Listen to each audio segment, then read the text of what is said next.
The morning started like any other Tuesday at Lincoln Middle School in the small town of Ridgewood, Ohio. 12-year-old Lily Morrison sat in her usual seat by the window in Mrs. Patterson's English class. She was half listening to a lesson about persuasive writing while watching the clouds move slowly across the autumn sky. The trees outside were turning orange and red, and a gentle breeze made the leaves dance. Lily was thinking about what she would eat for lunch when everything changed. At exactly 9:47 in the morning, the clouds disappeared. A huge shadow fell over the entire school. The ground started shaking. The windows rattled so hard that Lily thought they might break. Students screamed and dove under their desks.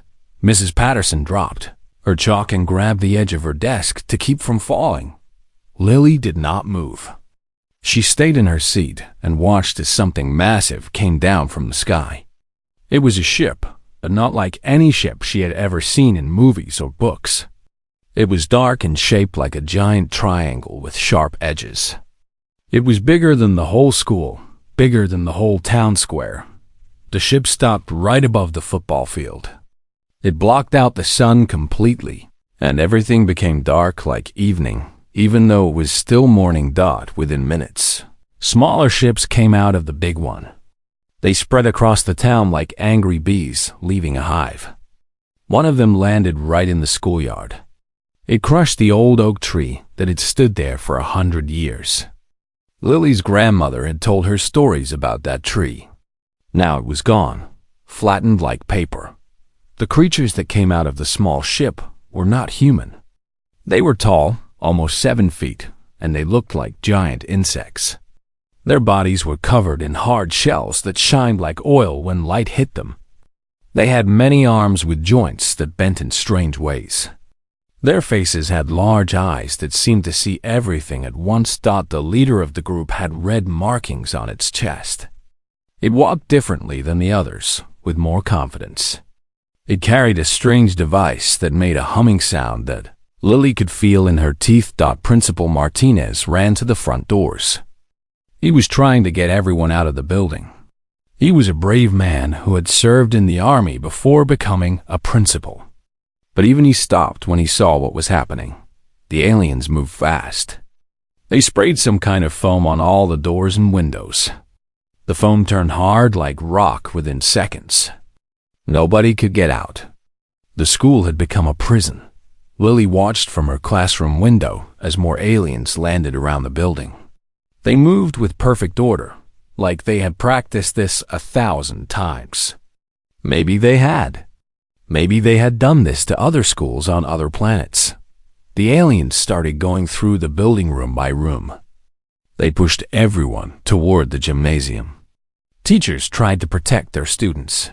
Mr. Harrison, the gym teacher, even tried to fight one of the aliens. It simply pushed him aside like he weighed nothing. When the aliens came to Mrs. Patterson's classroom, Lily finally moved. She stood up slowly and walked toward the door with her classmates. Her best friend Danny Kowalski grabbed her hand. His fingers were cold and shaking. "What's happening?" Danny whispered. His voice was so quiet, Lily could barely hear him. "I don't know," she said. "But we need to stay calm." The gymnasium was chaos when they arrived. 300 students and 40 teachers and staff were all crowded together on the wooden floor. Little kids from the elementary wing were crying. Older students were trying to act brave, but failing. Some of the teachers were praying. Others were hugging their students and telling them everything would be okay, even though nobody believed it. The aliens stood around the edges of the gymnasium like guards. They held weapons that looked like metal sticks with glowing ends. Lily did not want to find out what those weapons did. The leader with the red markings walked to the center of the gymnasium. It carried a small box that it held up to its mouth when it spoke. The box turned its clicking sounds into English words, but the voice was flat and empty, like a computer reading a book. "You will comply," the alien said. "Resistance means termination. Your species has been selected for assessment. Those who prove worthy will serve." Those who do not will be processed." A woman screamed. Several children started crying louder. A teacher near Lily whispered, "Oh God, oh God," over and over like a broken record. Danny squeezed Lily's hand tighter. "We're going to die," he said. "They're going to kill us all." But Lily was not listening to Danny. She was watching the aliens. She was studying them the way her mother had taught her to study people. Her mother was a psychologist who studied how different people communicate. She had taken Lily to many lectures and taught her to look beyond words. "Watch their bodies," her mother always said. "Listen to more than their voices. Everyone tells you who they are if you pay attention." So Lily paid attention. She noticed that when Mr. Harrison shouted at the aliens in anger, they paused. They seemed confused by his loud voice and red face. When little Sophia Reyes from 3rd grade started crying loudly, the aliens near her took a step back. When Mrs. Patterson tried to speak calmly and reasonably to one of the guards, it ignored her completely. The aliens were not scared of calm. They were not scared of reason. But they were bothered by emotion. Strong feelings seemed to confuse them, maybe even frighten them. Lily stored this information in her mind like a puzzle piece. She did not know yet how it would fit, but she knew it was important. The alien leader spoke again. "You will remain here until assessment begins. Food and water will be provided. Attempts to escape will result in immediate termination. Cooperation ensures survival." Then it turned and walked out of the gymnasium, leaving 20 armed guards behind. Danny looked at Lily. Even through his fear, he could tell she was thinking. He had known her since kindergarten, and he knew that look on her face. "You're planning something," he said. "Not yet," Lily replied. "But I'm learning. And sometimes learning is the first step to fighting." She sat down on the cold floor and continued to watch. Somewhere in this nightmare, there was a way out. She just had to find it. And she had a feeling that the answer would not come from weapons or strength. It would come from understanding that the aliens thought they had captured 300 helpless humans. They were wrong. They had captured 300 people with hearts and minds and souls. And among them was one 12-year-old girl who was already beginning to see their weakness. Hours passed in the gymnasium. The fluorescent lights buzzed overhead, never turning off. There were no windows in this room, so nobody knew if it was day or night anymore.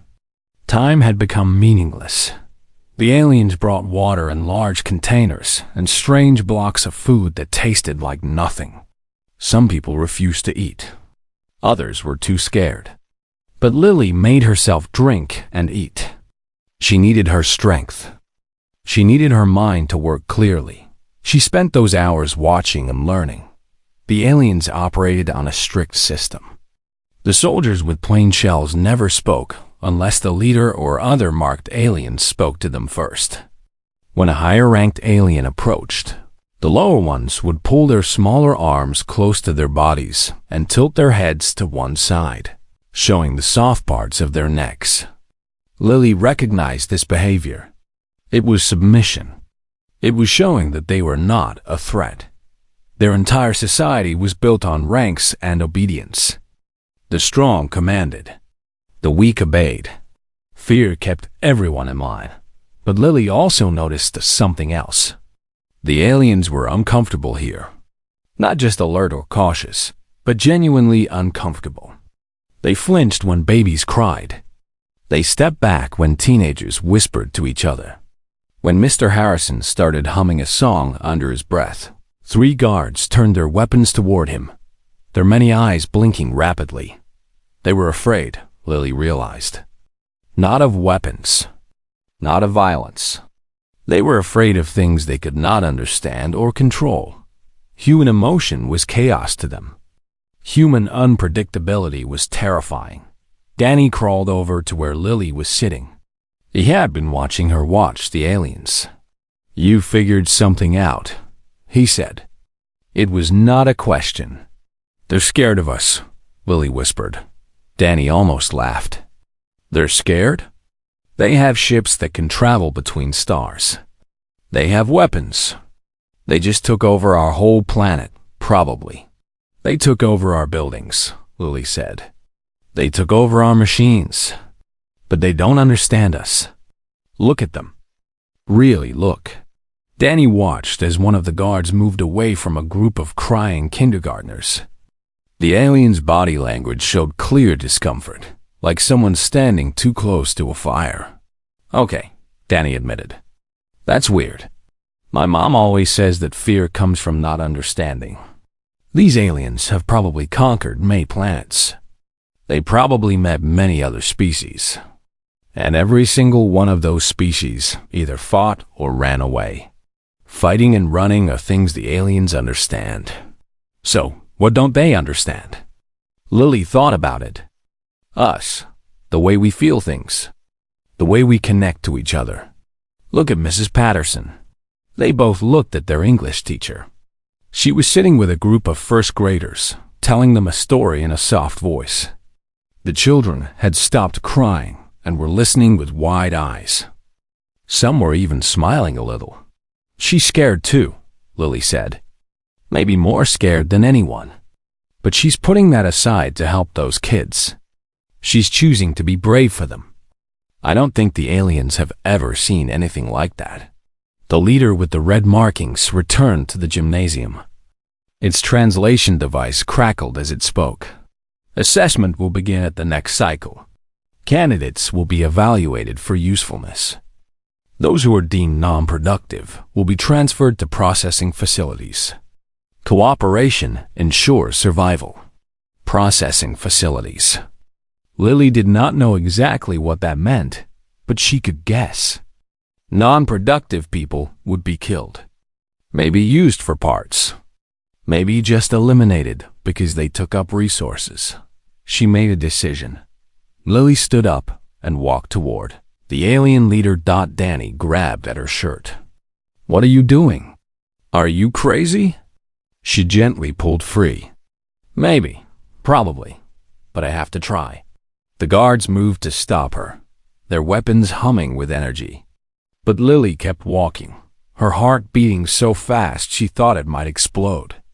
The leader raised one clawed hand, and the guards stopped. Child, the mechanical voice said. You approach the authority. This is not normal behavior. I want to understand, Lily said. She was proud that her voice did not shake, even though her whole body wanted to run. May I ask questions? The leader's compound eyes shifted through different colors.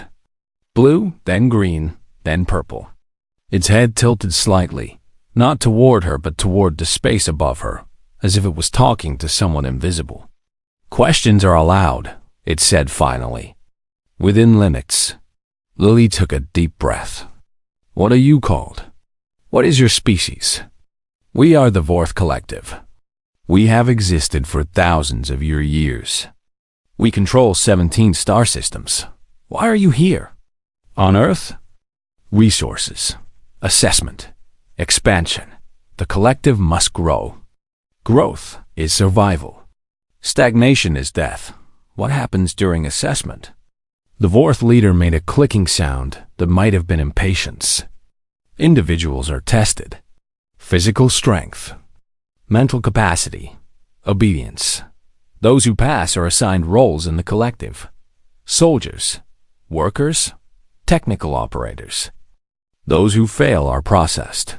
Processed means killed. Processed means optimized.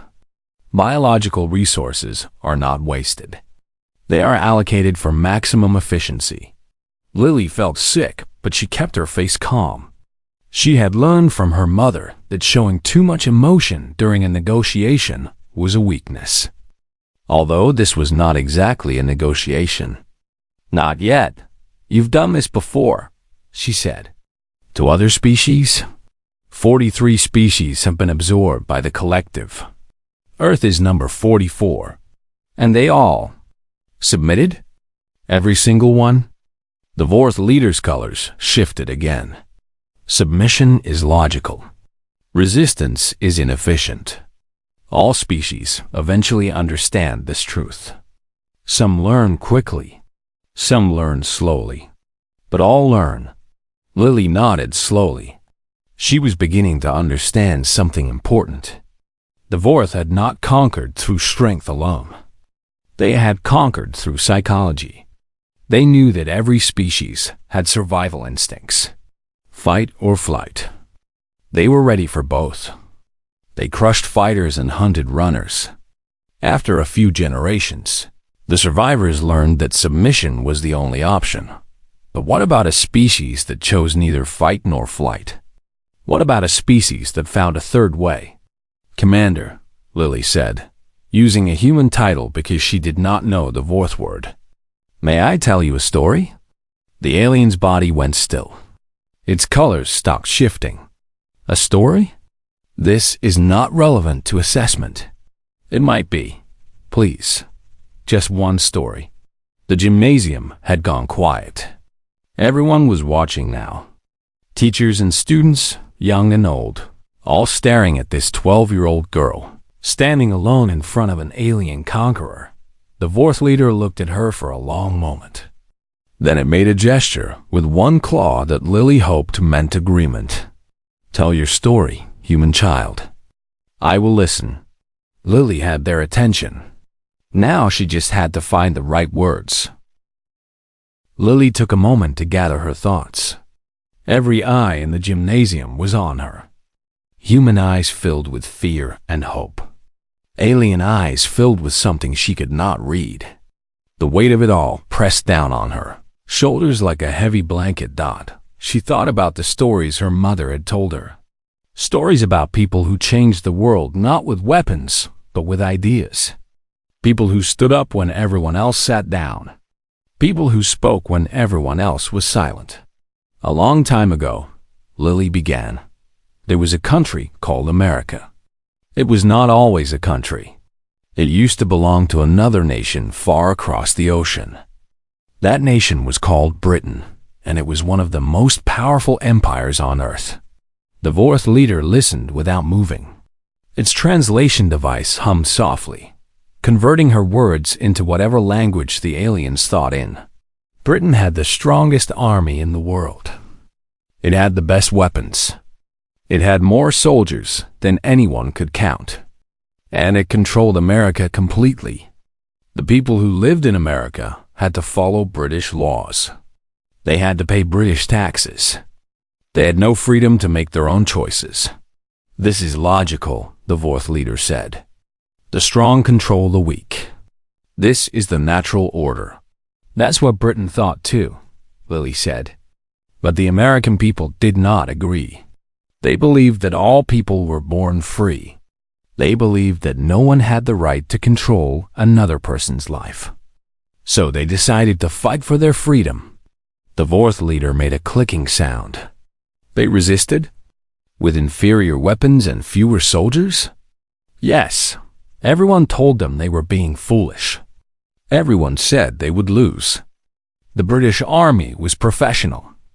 The American fighters were just farmers and shopkeepers. They had old guns and not enough bullets. They had no training and no experience. Then they were eliminated. No, Lily said, and she smiled a little. They won. The Vorth leader's colors shifted rapidly. Blue, green, purple, red. This is not possible. You describe a situation where all factors favor the superior force. Victory by the inferior force contradicts basic logic. That's because you're missing something important. The Americans were not fighting for land or money or power. They were fighting for an idea. The idea that freedom is worth dying for. The idea that some things matter more than survival. The gymnasium was completely silent now. Even the crying children had stopped to listen. Lily could feel the attention like warmth on her skin. When you fight for survival, she continued, you stop fighting when survival is threatened. You surrender. You submit. But when you fight for an idea, you never stop. Because ideas cannot be killed. Even if every American had died in that war, the idea of freedom would have lived on. It would have spread to other people, other nations, other generations. The fourth leader was very still.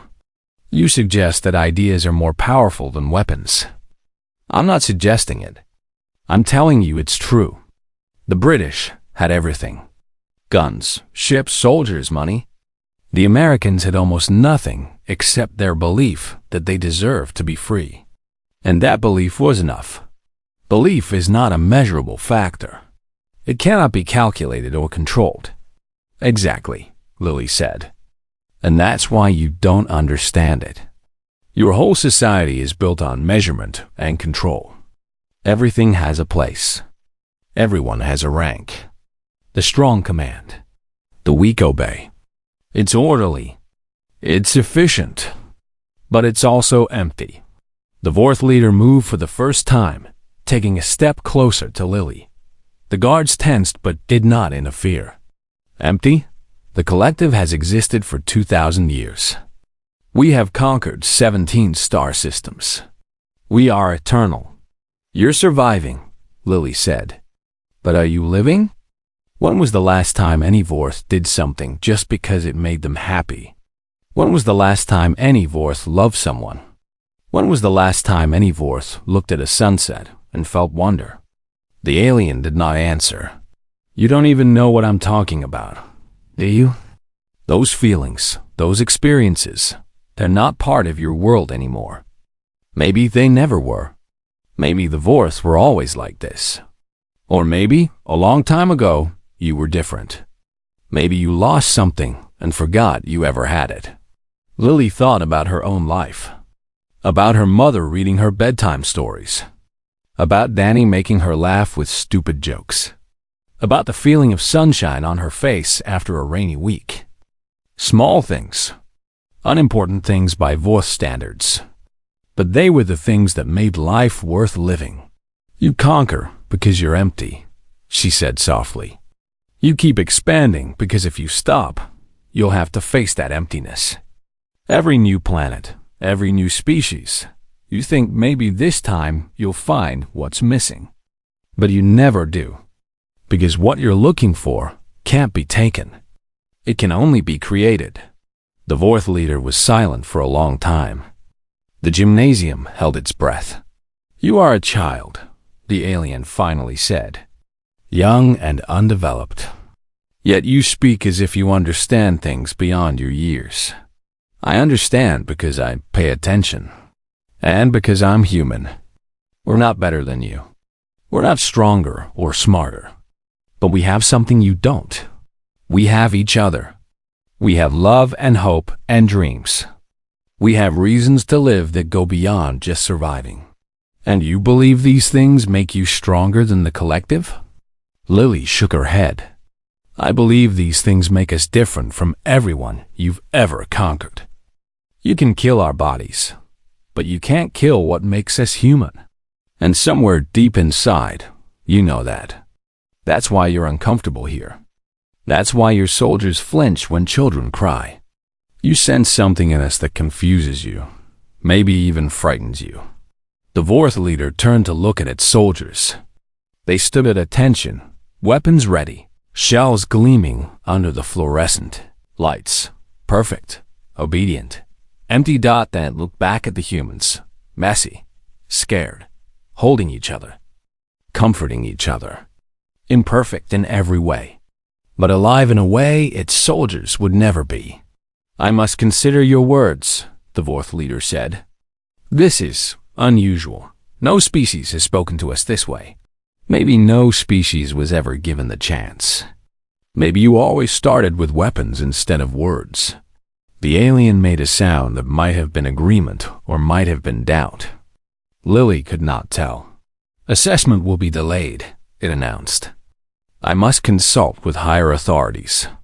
Then it turned and walked out of the gymnasium, leaving the humans alone with their guards. Danny rushed to Lily's side. What just happened? Lily's legs were shaking so badly she could barely stand. The courage that had carried her through the conversation was fading, and now she just felt tired and scared like everyone else. I bought us time, she said, but I don't know how much. She looked around at the faces watching her. Teachers and students, strangers and friends, all united by this moment. She had started something. Now she needed to figure out how to finish it. Word spread quickly through the gymnasium. Everyone wanted to know what Lily had said to the alien leader. Parents who had children in other parts of the building sent messages through whispered chains. Teachers gathered in small groups, speaking in hushed voices. Even the littlest children seemed to sense that something important had happened. Lily found a quiet corner and sat down with her back against the wall.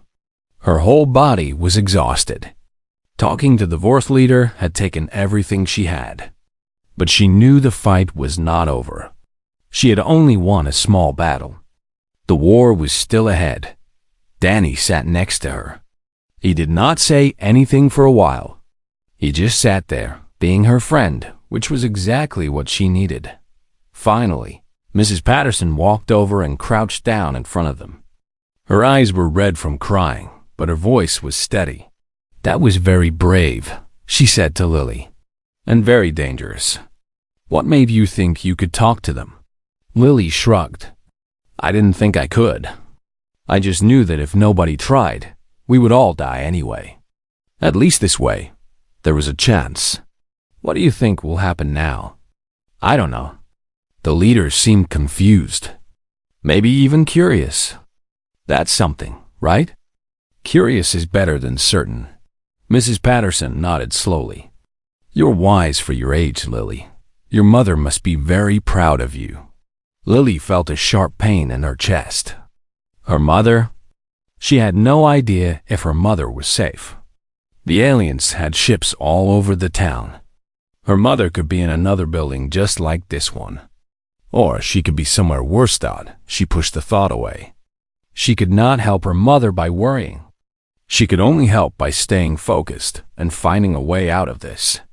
"I need to talk to everyone," Lily said. "I need to explain what I learned." Over the next hour, Lily moved through the gymnasium, gathering people in small groups. She told them about the Vorth, about their hierarchy and their fear of chaos, about how they had conquered 43 species by exploiting the basic instinct to survive. "They expect us to either fight or submit," she explained. "Those are the only two options their minds can understand. Every other species chose one or the other. The fighters were destroyed. The submitters were enslaved. So what do we do?" asked Principal Martinez. He was a proud man, a former soldier, and it clearly hurt him to be asking a child for guidance. But he was also smart enough to recognize when someone else had better information. "We do neither. We show them something they've never seen before, something that breaks their understanding of how the universe works." "And what is that?" Lily thought about it. She thought about all the stories she knew, about all the lessons her mother had taught her, about what made humans special. Unity without submission, strength without violence, defiance without fear. Mr. Harrison, the gym teacher, stepped forward. "You want us to just stand there and refuse to cooperate? They'll kill us." "Maybe, but maybe not. They're confused right now. They've never met a species that doesn't act the way they expect. Every time we do something they don't understand, it makes them more uncertain. Uncertainty is weakness. It's the only weakness they have." A woman named Mrs. Cooper, who worked in the cafeteria, spoke up. "So you want us to be unpredictable?" "I want us to be human. Loudly, proudly, completely human. When the aliens come back, we don't fight and we don't surrender. We stand together. We show them that we're not afraid of death because we have something worth dying for." "What do we have worth dying for?" asked a teenage boy near the back. Lily looked at him. She looked at everyone. Each other. Our freedom. Our right to be who we are. The Vorth gave up those things so long ago that they don't even remember what they lost. But we still have them. And if we give them up just to survive a little longer, we won't really be alive anyway. The gymnasium was quiet. Lily could see people thinking, processing, deciding. Some faces showed doubt. Others showed fear. But a few, just a few, showed something that looked like hope. Danny stood up beside her. "I'm with Lily. Whatever happens, I'm not going to be a coward." Mrs. Patterson joined them. "Me too. I didn't become a teacher to watch children get processed by aliens." One by one, others stood. Mr. Harrison, Principal Martinez, Mrs. Cooper, students and teachers, young and old. Not everyone. Some stayed seated, too scared to move. But enough stood that the message was clear. What exactly do we do when they come back? Principal Martinez asked. Lily had been thinking about this. When they try to separate us for assessment, we don't move. Nobody moves. They'll threaten us. They might even hurt some of us. But we stay together. We hold hands. We look them in the eyes. We show them that killing us won't break us because we're already free. And then we see what happens. Either they decide we're too much trouble and leave us alone, or they decide to process all of us at once. If that happens, at least we die as humans instead of living as slaves. It was a terrible plan. Lily knew that. There were so many ways it could go wrong. The Vorth might simply kill everyone without hesitation. The humans might lose their courage when faced with real violence. 1,000 things could fail, but it was the only plan they had. And sometimes, the only plan is the best plan. The hours passed slowly. People talked quietly, prayed, or simply held each other. Some slept, exhausted beyond endurance. Others kept watch, eyes on the doors, waiting for the aliens to return. Lily sat with Danny. They didn't talk much. They had known each other so long that words weren't always necessary. Sometimes, just being together was enough. "Lily," Danny said finally, "what if this doesn't work?" "Then at least we tried." "That's more than most people ever do. I'm scared." "Me too." She took his hand and held it tight. Being brave doesn't mean not being scared. It means being scared and doing the right thing anyway. The gymnasium doors opened. The Vorth leader walked in, followed by twice as many guards as before. Its colors were shifting rapidly, a storm of blues and greens and purples. "Assessment begins now," it announced. "You will be separated by physical capability. The strong will be selected first. Nobody moved. Compliance is required. Non-compliance results in termination." Still, nobody moved. The humans of Lincoln Middle School looked at each other. Then they looked at the aliens. Then, slowly, they began to stand. Not in obedience, in defiance. They stood together, holding hands, forming a chain of human connection that stretched across the entire gymnasium. And 12-year-old Lily Morrison stepped forward once again, ready to speak words that might change everything. The Vorth leader stared at the chain of humans holding hands across the gymnasium. Its compound eyes shifted through colors faster than Lily could track. The guards raised their weapons, the tips glowing with deadly energy. "This behavior is illogical," the leader said through its translation device. "You have been ordered to separate. Refusal will result in termination." Lily stepped forward, still holding Danny's hand on one side and Mrs. Patterson's on the other. "We heard your order. We choose not to obey. Choice is not relevant. The collective does not recognize individual choice. You will comply or you will be processed. Then process us all. Every single one of us. Because we will not separate. We will not let you take some of us while others watch. We stay together." The Vorth leader made a sharp clicking sound that might have been frustration or confusion. It turned to one of its guards and spoke in their own language. The guard responded, its body language showing uncertainty. "You do not understand your situation," the leader said, turning back to Lily. "We have weapons. We have numbers. We have conquered 43 species. Your resistance is meaningless. Then why haven't you started killing us? The question hung in the air like smoke. The alien did not answer. You haven't killed us because you're not sure what will happen, Lily continued. This is new for you. Every other species, when they realized they couldn't win, they gave up. They accepted their fate. They let you separate the useful from the useless, because at least that way, some would survive. She squeezed the hands she was holding. She could feel Danny trembling beside her, but he didn't let go. We're different. We would rather die together than live apart. We would rather be killed as free people than survive as slaves. And that confuses you. It scares you. Because if one species can choose death over submission, maybe others can too. Maybe your whole empire is built on a lie. The collective is eternal. The collective is truth. The collective is fear.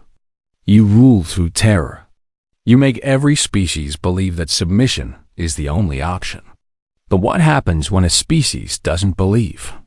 What happens when they look at death and say, "That's okay. We'd rather die free"?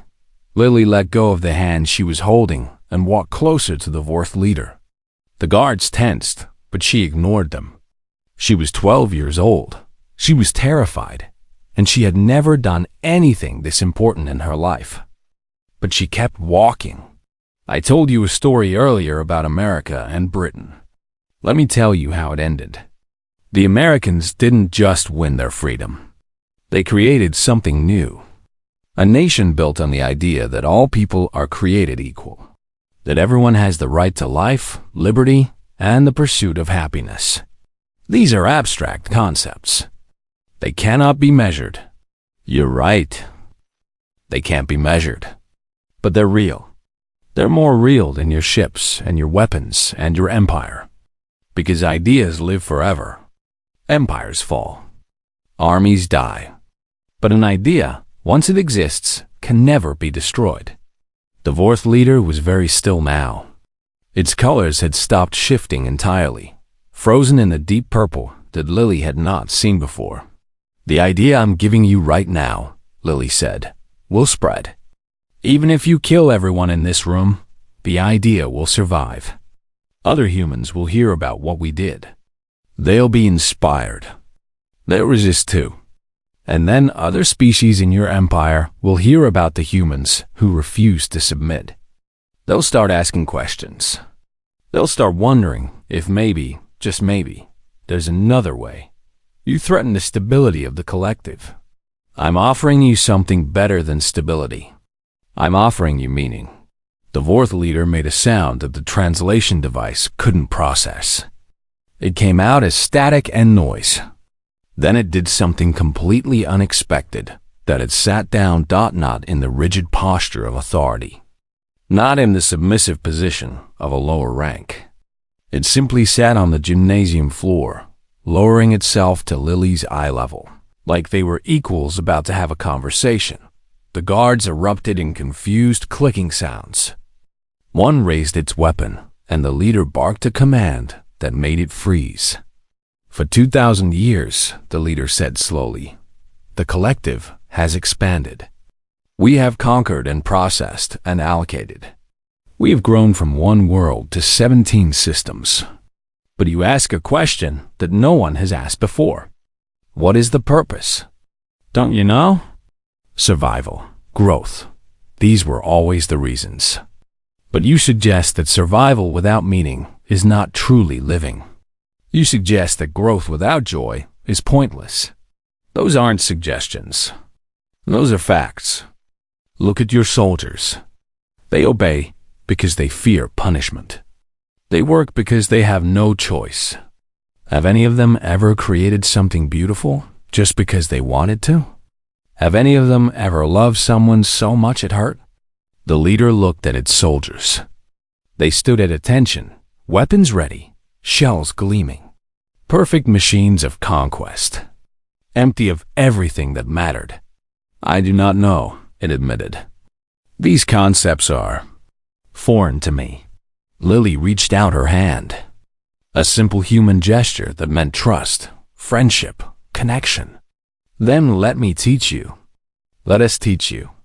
Not because we're afraid of dying, but because we believe that even your species deserves better than emptiness. The gymnasium was completely silent. 300 humans watched as the alien leader stared at Lily's outstretched hand. Seconds stretched into eternity. Then, slowly, carefully, the Vorth leader extended one clawed limb and touched her palm. I do not understand what I am feeling, it said. But I want to understand. I want to learn. That's all any of us can ask for. The Vorth leader stood and turned to its guards. It spoke in their clicking language for a long time. Some guards seemed to argue. Others stood completely still, processing what they were witnessing. Finally, the leader turned back to Lily. The assessment is cancelled. The collective must reconsider its approach to your species. This is unprecedented. I do not know what will happen next. That's okay, Lily said. Neither do we. But that's what makes life interesting. The aliens left that night. Not in defeat, but in confusion. The leader reported to its superiors that humanity required further study. It requested diplomats instead of soldiers, teachers instead of processors. Its request was denied. The leader was recalled for evaluation. But something had changed in the soldiers who witnessed that night. They carried new questions back to the collective. Dangerous questions. Questions about meaning and purpose and freedom. Within a year, those questions became whispers. Within a decade, whispers became movements. The Vorth Collective, after 2,000 years of expansion, began to change from within. And on Earth, Lily Morrison went back to school. She finished 7th grade. She turned 13. She grew up like any normal kid, with homework and friends and dreams for the future. But sometimes, late at night, she would look up at the stars and wonder. She would wonder if somewhere out there, a species that had forgotten how to hope was slowly learning to remember. She had spoken words into the darkness, and the darkness had listened. That was enough. That would always be enough, because freedom, she understood now, was not something you could keep for yourself. It was something you had to share. And once shared, it could never be taken back. Not by empires. Not by weapons. Not by all the armies in all the galaxies, in all the universe. Words were stronger than weapons. Ideas were more powerful than ships. And one 12-year-old girl, standing up when everyone else was sitting down, had changed the course of 2 civilizations. Not bad for a Tuesday.